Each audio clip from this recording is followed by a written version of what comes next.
এদিকে দুপুরে ফরিদপুরের রাজেন্দ্র কলেজ মাঠে নির্বাচনী জনসভায় অংশ নেবেন বিএনপি চেয়ারম্যান তারেক রহমান। এ বিষয়ে বিস্তারিত জানাতে সরাসরি যুক্ত হচ্ছেন সহকর্মী সুজাউজ্জামান জুয়েল। জুয়েল, আমরা যেমনটি জানি তারেক রহমান কিন্তু আজকে ফরিদপুরেও নির্বাচনী জনসভায় বক্তব্য রাখবেন।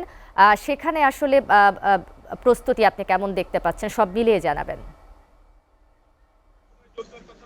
শারমিন, আপনাকে ধন্যবাদ। আপনি যেমনটি বলছিলেন যে আসন্ন ত্রয়োদশ জাতীয় সংসদ নির্বাচনে প্রচারণার অংশ হিসেবে বিএনপির চেয়ারম্যান তারেক রহমান আজ দুপুর 2টায় কিন্তু এই মঞ্চে উঠবেন, যেখানে উঠে কিন্তু এই পরিবর্তনের যে বাংলাদেশ, নতুন বাংলাদেশ বিনির্মাণের যে প্রতিশ্রুতি নিয়ে তিনি এই দেশে এসেছেন এবং আজ ফরিদপুরে তার যে নেতাকর্মী রয়েছেন এবং তাদের এই যে ফরিদপুরে 4টি যে বিএনপির ধানের শীষের প্রার্থী রয়েছে তাদের মধ্যে কিন্তু এই বার্তা কিন্তু তিনি ছড়িয়ে দিবেন এবং তার যে দিক নির্দেশনা, সেই দিক নির্দেশনার মেনে কিন্তু আগামী 12 তারিখে যে ফেব্রুয়ারির যে 12 তারিখে নির্বাচন, সেই নির্বাচনে কিন্তু প্রচারণা সেভাবে চলবে এবং তার নির্দেশনা মোতাবেকই কিন্তু তারা আশা করছেন নেতা কর্মী এবং সাধারণ ভোটারেরা যে 12 তারিখে তার নির্দেশনা মেনেই কিন্তু ধানের শীষের প্রার্থীর বিপুল বিজয় হবে, এমনটি কিন্তু জানিয়েছেন। এই সমাবেশ স্থলে কিন্তু এর মধ্যেই কিন্তু যে নেতাকর্মী তারা কিন্তু অর্থাৎ আসতে শুরু করেছে এবং এর মধ্যেই কিন্তু শত শত নেতাকর্মী কিন্তু এই রাজেন্দ্র কলেজের যে মাঠে সেখানে কিন্তু উপস্থিত হয়েছেন এবং এই সমাবেশে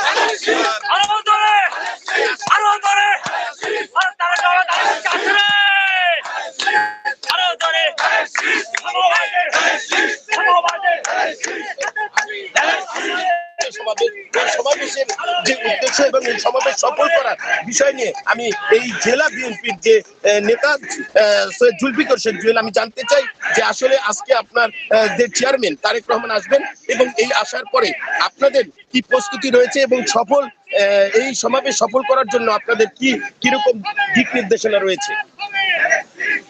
আজকে আমাদের চেয়ারম্যান জনাব তারেক রহমান সাহেব ফরিদপুরে আসছেন।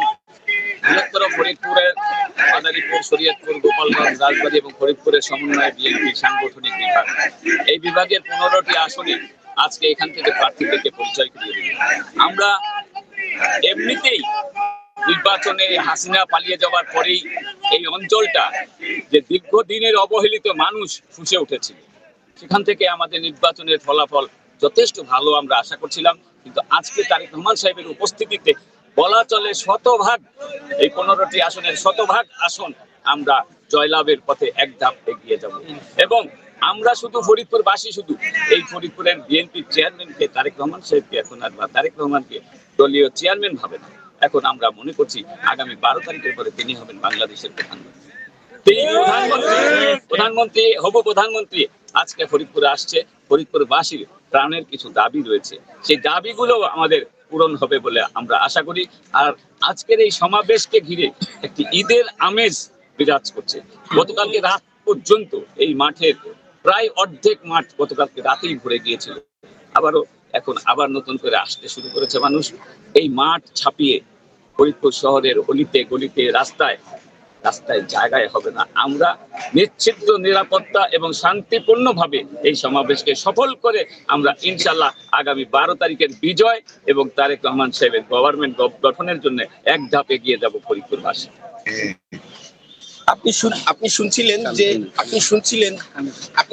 যে আসলে এই তারেক রহমান আশাকে কেন্দ্র করে এর মধ্যে নেতা কর্মী সকলের মাঝে কিন্তু এক ধরনের উচ্চ উদ্দীপনা আমরা দেখতে পেয়েছি।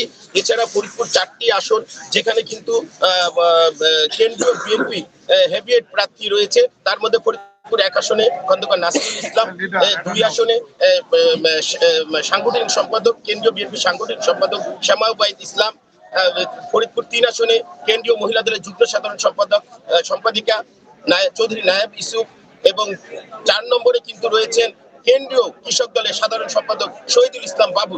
এছাড়া বৃহত্তর ফরিদপুরের 4টি জেলা সহ মোট ফরিদপুরের সকল নেতাকর্মী এবং যারা ধানের শীষের প্রার্থী তারা কিন্তু এখানে উপস্থিত হবেন এবং নিরাপত্তার বিষয়ে যেটি জানলেন যে 3 স্তরের নিরাপত্তা বলয় সৃষ্টি করা হয়েছে, যেখানে শান্তিপূর্ণভাবে সফলভাবে এই সমাবেশ শেষ করার সব ধরনের প্রস্তুতি নিয়েছেন এমনটি কিন্তু জানিয়েছেন। ফরিদপুরের রাজেন্দ্র কলেজের মাঠ থেকে নির্বাচনী প্রচারণার এই ছিল আমার কাছে